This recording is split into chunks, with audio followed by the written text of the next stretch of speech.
Heyo everybody, Haku here with my live reaction or read-through for Kubera, Season 3, Episode 6 onward. I'm gonna try to do at least 3. If I feel like the first 2 are like really long and I don't feel like reading anymore, maybe I'll stop short, but I want to kind of do 3 a week at least, if not more. More when I have time, when I really can't stop myself from reading, etc. But at least for today, it'll probably be on the shorter end of things, but I want to try for at least 3. So either way, with all that aside, I have had fun coming back to Kubera, but I do find myself procrastinating Kubera much more than any other series, and I really need to get back into it. It kind of needs time to win me back over still, I guess. But with all that aside, I don't think there's too much else to say, so either way, let's start reading with Chapter 6, and as usual, the blog post will be after each chapter. So we're starting with Brimo Shopping Mall, Atera Branch Grand Opening Event. So we're in Atera now. We are changing. This is like Start Again Part 1 instead of The Return. Come in, take a look. It's the last day of the opening event. We'll look after your children in the first floor playroom while you shop. The art center on the third floor currently exhibiting. Okay, no. Visit the art center on the third floor, currently exhibiting the works of Rish Seiran, CEO of Brimo. Entry is free. So, Rish, CEO of Brimo, got it. I mean, she was before, right? The opening event lottery has prizes up for grabs. Hand in your receipts for a chance to win the Hunter's Eyes times 3K and other gifts. So, Rish was CEO of Brimo, right? I really do not remember all of the creation companies. I forget which one Lutz was in charge of.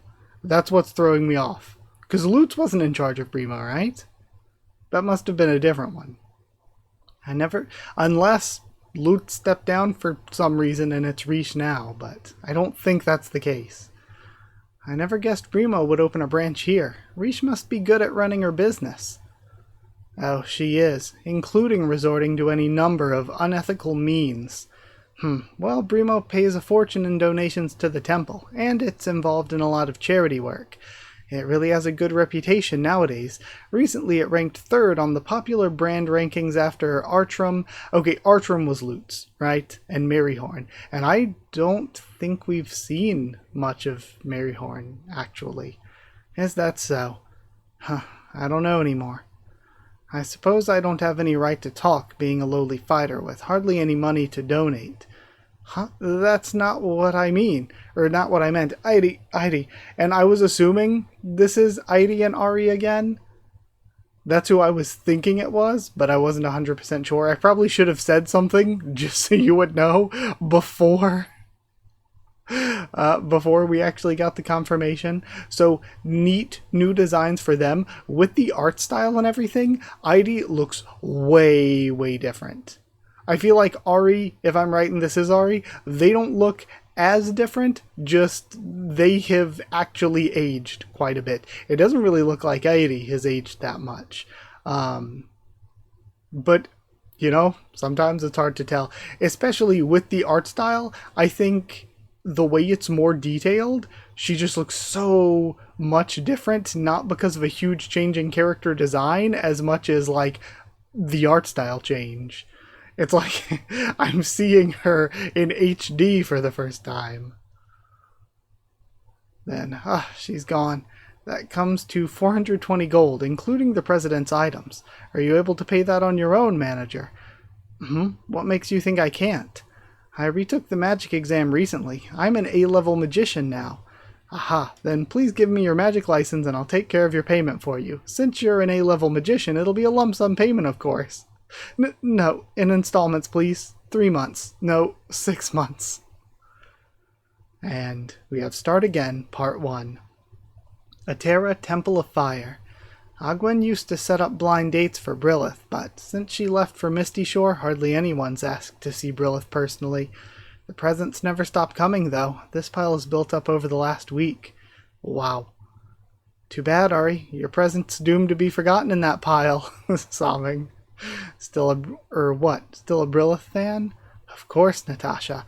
If he thought he was eligible, he probably would have put himself forward as a blind date candidate. That's not true. Tut tut, you should come to your senses soon. Sorry for making you wait.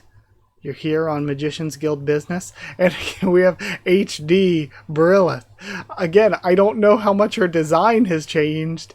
Like, her design looks pretty similar. She's just a little bit older, but looks basically the same design-wise. It's just that I am seeing her in 4K for the first time, is what it feels like.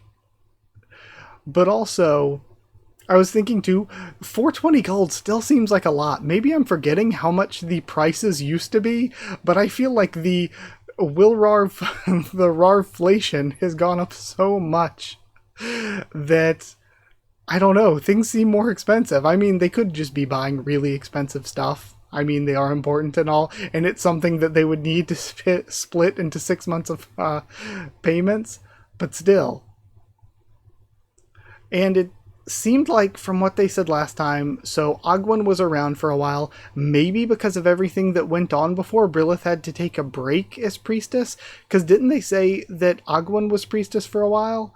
So now maybe Brilith is finally taking the position back over on a more recent scale in the timeline, since Ogwen has seemingly recently gone to Misty Shore. So I guess maybe while she was recovering from everything at the end of last season, that Ogwen was in charge. And it seems like, since they've been trying to set her up on dates and stuff, Agni is potentially not really around her anymore. The only place we've seen Agni in season 3 so far is with Chandra. So maybe he's just hanging out with Chandra and hasn't been around Brilith, has been keeping his distance. And, yes, Brilith, sure are starting to appear again. And the awestruck Ari. What are you doing? It's your job to report the details. Yes. Phew, Ari, haven't you heard of Aha? Huh? Oh, what's Aha? Agni will be your husband anyway. And his hopes and dreams crushed. Why do you think all those blind dates never came to anything? In most cases, the guys who signed up for the date never showed up. Even when they did, they sent her a rejection the day after. Maybe... Is this backwards? Do you think it's a coincidence? Obviously not. Okay, so hold on. Are they saying that Agni roughed them up? Intimidated them? So that they never showed up? Or that even if they did show up, they would immediately reject her? So is it Agni from afar keeping people from being with her? Or is it a mistranslation and she never showed up and she sent them a rejection letter? Right? If he's so determined to interfere. Okay, so it's him interfering. It is him, keeping his distance, but at the same time, he is intimidating the potential suitors. If he's so determined to interfere with the priestess's love life, he's obviously... She's getting pissed. Excuse me, would you remind yourselves that I'm right here? Rintalo Temple of Darkness. And they said in the blog post, get used to seeing this a lot. We see Agni. For pity's sake, if you're going to waste your time doing nothing, why don't you go visit Brilith? A summoned god shouldn't neglect his summoner. Neglecting would be a blessing compared to what you do, Chandra. And we have the mask is returned for Lila. Not all summoners desire the company of their god. And we have the feet on the desk while she's trying to work. You. I've gone too easy on you for 7 years. Haven't you heard of blasphemy? Okay, so confirmation then 7 years since the summoning, which was at the end of season 2 then. You might end up in hell. I'm not kidding. I wasn't going to end up in hell anyway, and what use would it be to hide my real thoughts when you have the power of insight? I'm capable of flattery if you so desire. Chandra, the hottest guy in the universe, we love you. Don't put your feet on the table while I'm working on documents, brat, is what he hears from the insight. Agni laughing. I think you lost that one, Chandra. It's been a long time since I saw a human use a god's insight against them. Is it a laughing matter? I'm laughing because I'm jealous. You know, it's rare to respond so positively for a human who found out that a god can read their thoughts. So, let me stay here for a while longer. My priestess needs some breathing space and time to mend. And I don't know if that's the right answer or not. I think that's an interesting thing that Kurigam's doing with Agni and Brilith's relationship. Now we're back to Atera. We have somebody approaching Brilith, and she's surprised and we get cliffhung. This would have been a crazy cliffhanger on the week-to-week. At least I get to read more, though. But with that aside, before I do read more, we have an afterword that we get to check out. And I mentioned it before, but I think the afterwards, reading those adds so much for me. Like hearing what Kurigam herself has to say about things. For me, it adds a lot to the experience and to Kubera in general. So I like it. Then again, for me, again, coming from my background reading webtoons, I've read Tower of God since 2011, at least, if not earlier. And before CU stopped doing the blog posts, the way I would always read it, and again, like years, I started doing videos in 2016, so at least half a decade before I was even doing videos on Tower of God, I would read the chapter and then read the blog post every week. So that was kind of the usual way to read a webtoon for me. So either way, let's go check out this week's. The second part of Chapter 3 has begun. Since the chapter title's ambiguous, as expected, what is starting again is, and we have a link to the chapter, City View from the Temple. This is a part of the city viewed from the temple. Looking at the matchbox-like houses, you can tell that the temple is located in a fairly high area. As revealed in the panoramic view of Atera in Part 1, the Temple of Atera is not in the center of the city, so depending on the direction you look, there may be many houses or many mountains. You might be asking if the panoramic view of Atera won't appear in Part 3.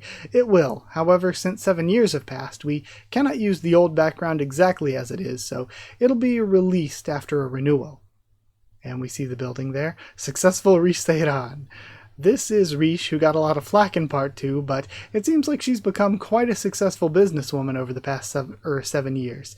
Just because that shopping mall is labeled as the Atera branch number 1, it doesn't mean it's the actual first one. While that's the first in Atera, there are already many in other cities. Of course, there must be several of those shopping malls in Calibloom where Rish used to live, right? And now, Ari's soul, it was a good life. All 4 of them are personally demonstrating the passage of time. Natasha is not only aged, but has also gained weight. Damn, Kurigam! She still wears heavy makeup, as she used to. She says even her friends don't recognize her when she goes out without makeup. But she simply wears clothes that are comfortable for her current figure and throws on a cape. She says that she lost the will to lose weight or anything like that to wear pretty clothes a few years ago. And now we have Pupil Earthquake from Chandra. Chandra and Lila. Since Chandra is a god and Lila's a priestess. I feel like I've misread that multiple times before with Kubera. Priestess serving her. Seems natural that Chandra should be in a position of superiority, and at first glance their relationship appears that way. However, the reality is the opposite. And I will say this again, I said it a bunch back in Season 2, and I don't think I got to do a character ranking with Chandra on it. But I really like Chandra. When Chandra first appeared, that first panel where he shows up and he looks all like emo fuckboy, I was like, I don't think I'm gonna like this guy. But I very quickly in Season 2 came to like Chandra. And even here in early Season 3, I really like Chandra. Then update, the only comments were enabled here, the like button was closed. I don't know why I made such a mistake. Someone pointed out the like button was closed, so I fixed it. And we have 451 likes. Hold on, empathy 451. That's much better. So either way, with that aside, I had a lot of fun with this chapter. I thought it was really good. So let's continue on and start again. Is at least I didn't look to see how many parts it was. Again, I'm going to try to avoid stuff like that, I think, and just read however much feels natural. Instead of splitting up by how long the segment is, and also not to spoil myself on what the segments are called or how long they are, to avoid spoiling anything that might happen in the future, like where we might go or who might be important, things like that, or how long somebody might stay around. Because if there is a part that's named after somebody's name at chapter 300 something, but then that character is in a really dangerous situation at chapter 83, then I'll be like, well, I know that they're going to be fine. They're going to be okay for a couple hundred more chapters. So I'm going to try to avoid that. But yeah, I had fun with this, and I'm interested to see what more we can get here. And since it is so long, Start Again is very vague. Again, I guess Kurigam also said that. Vague like the return, and the return had a lot of different meanings for different characters, and that's usually what all of the titles do. So I'm wondering how much Start Again is just because we're getting reintroduced to these characters and who it might tie into. Like, if Agni comes back to kind of try things with Brilith again, maybe Start Again could be referring to Agni and Brilith rekindling their relationship a bit. It is interesting. I like the drama that's going on there, where I don't think leaving Brilith alone, I know he wants to give her space, but I don't think leaving her alone like this is necessarily the right answer. But I think that that's a good thing that it's being done then, writing wise, because it makes Agni and Brilith and their relationship really complex. It's good. So either way, all of that aside, let's actually move to episode 7. Episode 7 starts with Brilith and Asha. It'll happen when everything's easy and comfortable enough. I'll start thinking it's not so bad to live like this. I'll want to forget about my rotten past. To live on as a successful well-respected magician. And the moment I settle for such a life, I'll be betraying the child I was. So we're actually using this to get more into Asha's reasoning. Okay. The child who stained her hands for her future, and the lives lost at her hands. I must not forget. I must not deny the past, because otherwise, me who's walked this path will be pitiful. That's wrong. I didn't mean what I said back then. Liar. And then she wakes up. You're the same as the rest. Why live? Just die. Okay. Start Again part 2. And this is the dream that she's going through. We have Start Again part 2. And we're back again. Get used to seeing this shot of the temple. Still not done? You've spent half the night on paperwork. Can't you give it to someone else to do? You have more than enough priest candidates. I'm almost done. Now I just need to compare these two piles. Huh? Hoy, Agni, what are you doing? Get your hands off her. Sorry, Chandra. I'm borrowing your priestess. And he takes off. God damn you. You really are weak. As the daughter of a priestess, you had all the privileges anyone could want, didn't you? A naturally high divine affinity, summoning abilities, an inherited fortune. You're an empty shell. You've never achieved anything through your own hard work. And now you've decided you're going to abandon me? You have no right. How dare you? How dare you? And they're kicked off. Brilith, wake up. Come on. And a knife is pulled. They clash. And they stop when they look over. Why weren't you fighting back against someone so weak? Wake up, Brilith. Brilith. Huh? And... Lila? This is the third time I've had to fly over in the middle of the night to wake you up. I'm so sorry. Every time. And the dream? Do you remember anything this time? No. Did you see anything, Lila? Okay, this is cool because we know that with everything that happened, they were kind of blocked and forgot everything about Asha and all this other stuff. But through the dreams, it seems at least Brilith is maybe kind of breaking through the magic in a way. She's actually maybe close to figuring something out. Then it's no use if you don't remember the people in your dream, or if you don't remember. The people in your dreams are just black silhouettes to me. Okay, so she doesn't remember either of them then. Either of the figures. And this is maybe interesting. Hold on. So the figures are black silhouettes to her. So before it was Asha, but maybe when she comes in is when it becomes the silhouette. So this then is Lila entering the dream, but she can't actually see Asha. All she sees is the silhouette. Right? Unless these are both silhouettes, and one silhouette stops the other silhouette, but Lila can't tell who either of them are. But I'm pretty sure that's Lila stopping the silhouette from attacking. Okay. That's what I'm thinking, though. Then, where was I? Then, they're all silhouettes to me. Anyway, since you're safely awake, that's my job done. Make sure to thank Agni when you see him. It's all thanks to him that I can get here at this hour to wake you. He's outside. He said it'd be better for him not to come in. How do you cope, Lila? I envy you. I wish I had your personality and could face the gods even after finding out everything. And I wish I had your talent at silent magic.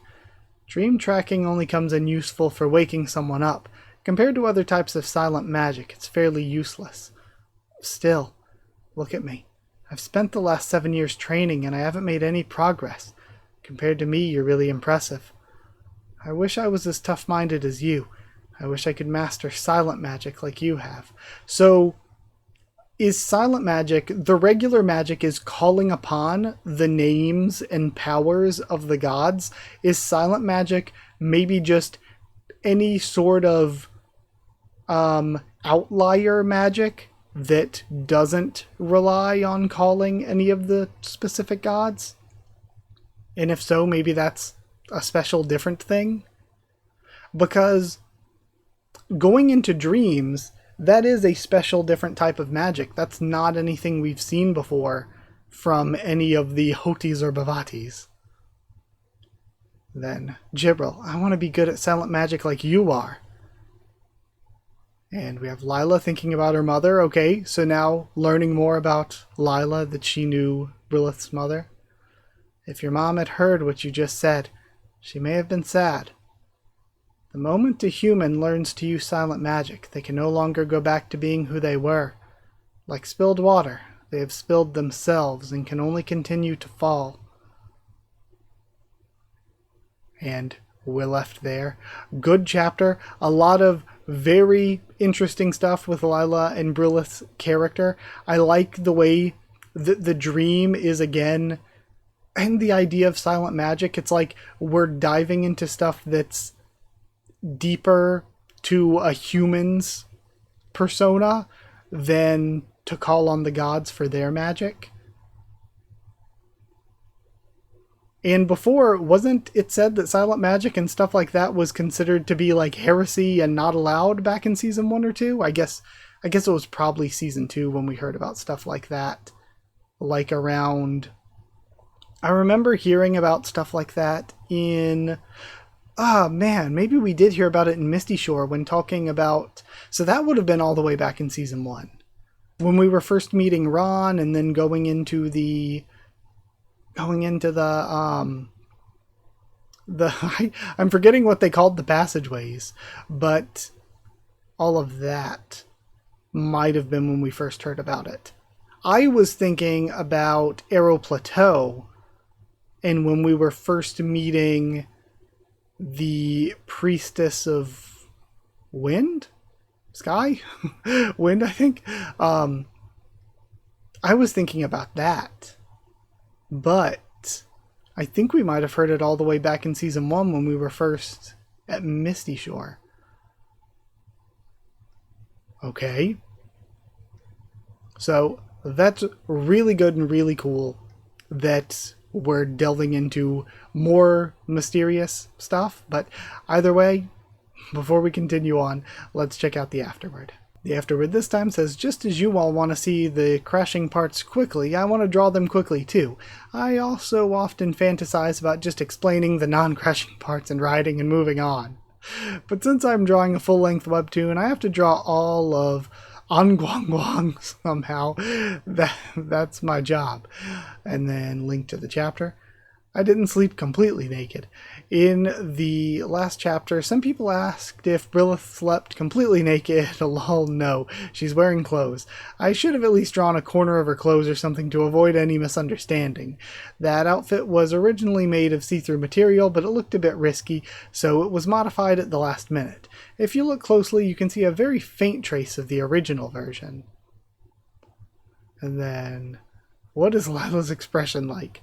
Do you remember what Agni said in part 2 while traveling with Brilith? Only those who completely trust Agni can travel safely. Non-believers are simply incinerated. Of course, since Agni has insight, he'll filter out any non-believers who seem likely to be incinerated beforehand. True. Then, skilled at kicking Claude a lot. Just as... Okay, so confirmation then that it is just Lila entering the dream and kicking away the silhouette of Asha that was attacking. Just as there were supporting characters who played leading roles in part 2, the same is true for part 3. You can see signs that Lila will be one of them, right? The part where the background appears to be reflected on Lila's body is not an animation error. That's supposed to be there. And then, what year could this be? Try guessing based on their appearances. Lila's eyes are purple, although they look slightly different depending on the surrounding light. Like Brilith, Gibril has red hair and red eyes, but while Brilith has a slight pinkish tint, Gibril's are completely vivid red. And then 414 empathy. Okay then. Well, with that aside, let's go read Chapter 8. Chapter 8 starts with a shot of the sky, and the city again, in dawn.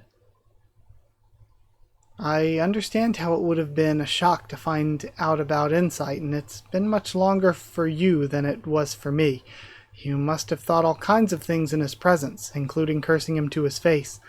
No, that's the least of it. What really hurts is the secrets you wanted to hide. Secrets you thought you'd hidden away.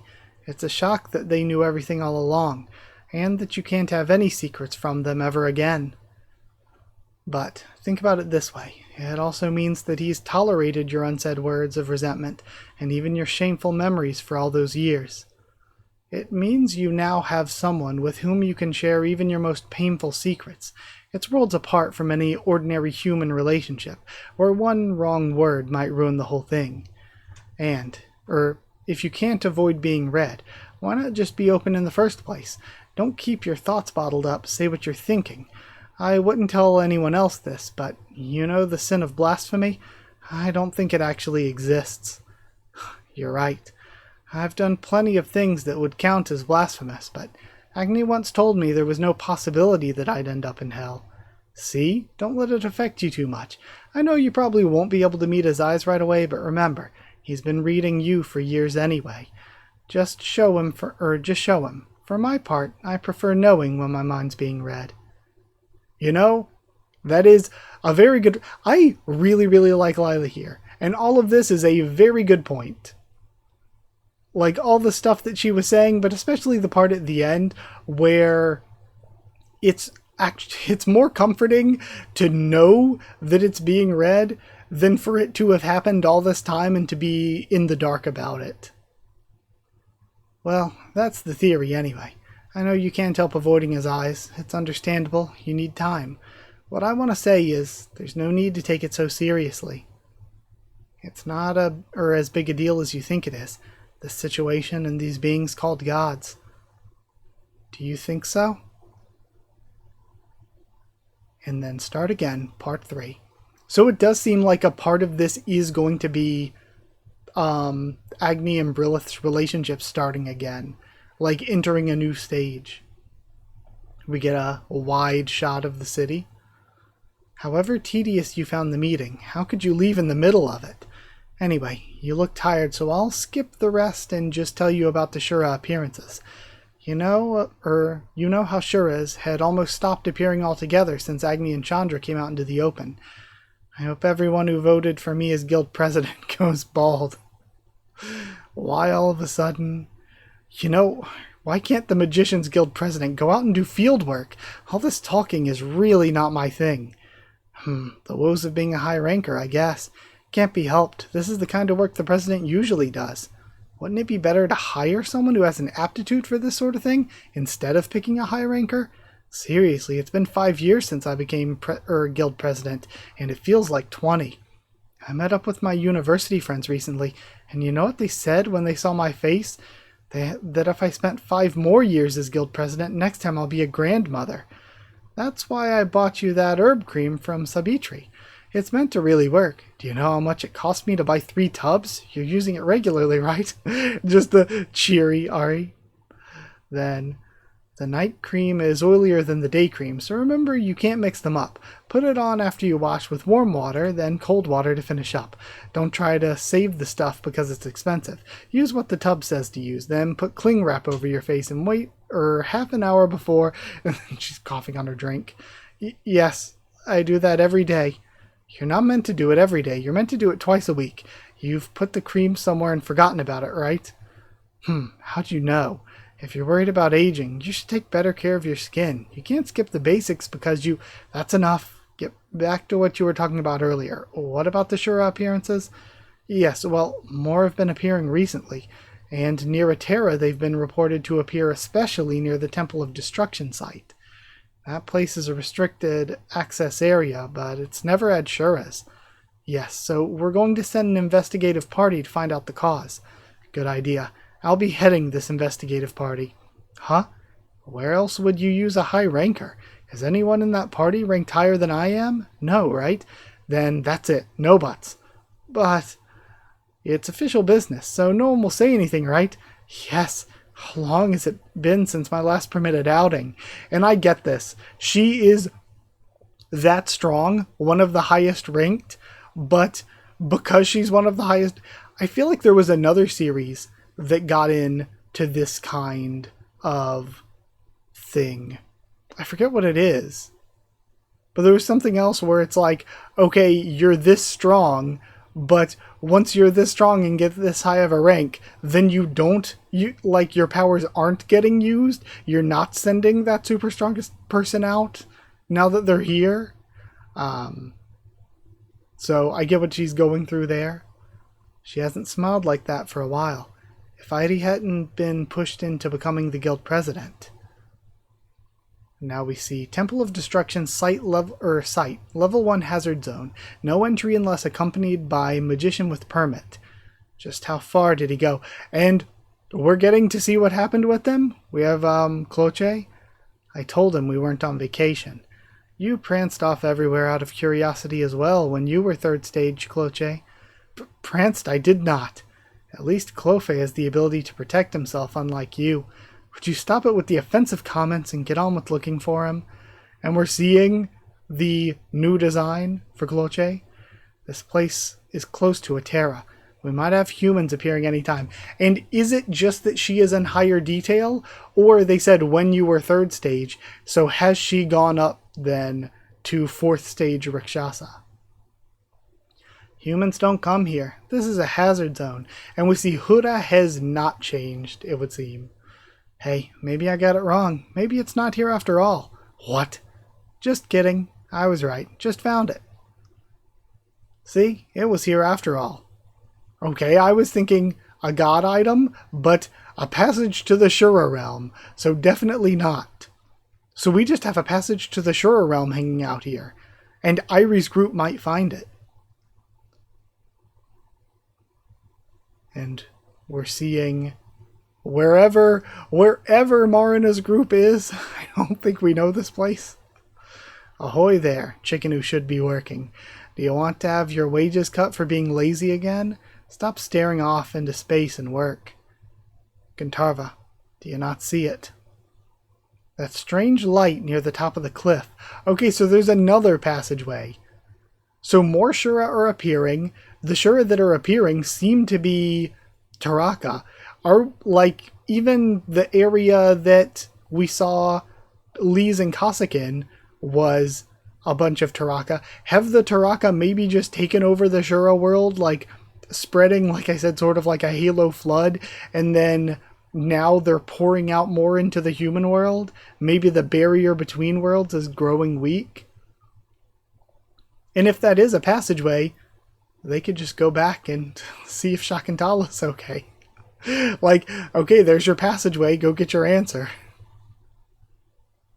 Unless maybe you have to be a certain level of weakness to pass through and he's too strong.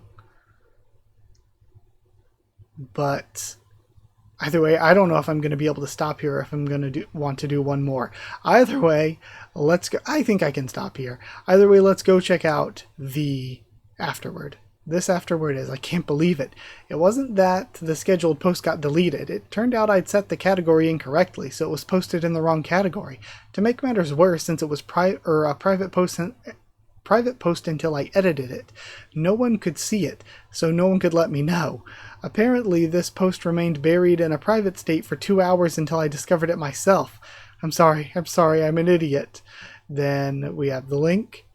Then tiny buildings. The panoramic view of Atera is a scene you saw very often in parts 1 and 2. If you compare it to then, the number of buildings has increased.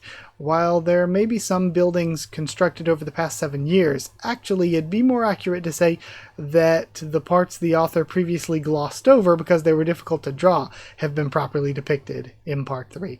So that's neat. I was expecting the cities to have grown more dense in these 7 years, just to show the age of not having to worry about Shuras as much, because you have Agni and Chandra literally here on the planet. I was expecting stuff like that after seeing Misty Shore, but also, on top of the cities have grown, on top of that, it's that they weren't as detailed before because of art limitations. Then we have the Red Book the new priest must not see. That book, The Priest in Crisis, is a completely different from The Witch in Crisis. The Witch in Crisis is an officially released erotic novel that any adult can read. But The Priest in Crisis is, and Agni had found and burned all of them except for the last one, but Brilith found it by chance, read just one page, and disposed of it immediately. Then the age difference between the two is only 3 years. Heidi is 35 and Ari is 32. There isn't that much difference in their actual ages. I did not know this. I thought Ari was much younger. But in terms of appearance, in part 1 they looked like an aunt and nephew. Now they look like mother and son. Yeah, I thought he was just a kid in part 1 and had grown into being more of a teen look. But no, I am apparently just completely wrong. Ari's on the shorter side compared to his peers. Then we have that place in part 2, episode 13. Oh. If you think the ruins of the Temple of Destruction look familiar, that is episode 13 of part 2. Even though only the ruins remain, it's still a temple. So if you're wondering why it's located outside the city, just think of the Temple of Chaos in Calabloom. And now we have showing off my eyesight to Gintarva. Some of you were worried about what happened to Marina because Gintarva appeared alone in episode 5 of part 3. But he's doing very, very well. He's enjoying a heartwarming rural life where he makes the most of every day, spending it like 1,000 years while getting his daily wage cut and listening to nagging, all while digesting a vegetarian diet. Okay. Really fun and all, but I think I can end here. I am having fun. I did have fun with that. Again, I think I still just need more. I have fun whenever I read, but I just need to get back into things. I don't know why. To me, maybe because of the length and all, Kubera just feels more daunting. And because some series, I will be real, aren't as deep. They're not as deep. Kubera is a very deep, detailed series. Not only are there a lot of chapters and a lot of things for me to read, but there is a lot more depth to the characters and to the world than a lot of other things. It's a very detailed series and has a lot that I need to think about when reading. A lot I need to try to remember, a lot I need to think about. But it is very, very good, and this was very good. I love seeing the characters again after this break and getting reintroduced to everyone and what they're doing. And there is a lot of stuff going on in the background with the world itself that we're going to need to get into. But also, so it's been 7 years since things happened, which means, did we know how long Asha was going to be disappeared from existence? Like, do we have a time frame? Was the time frame 10 years and we have 3 more to wait? Or was it 12 years? We have 5 more to wait. I don't remember if there was a specific time frame or if it was just that the time frame gets shorter each time. So it's going to be shorter than it was the time before. Or maybe it's going to be long. Maybe it was 3 years last time and it's going to be longer than the time before. I don't remember.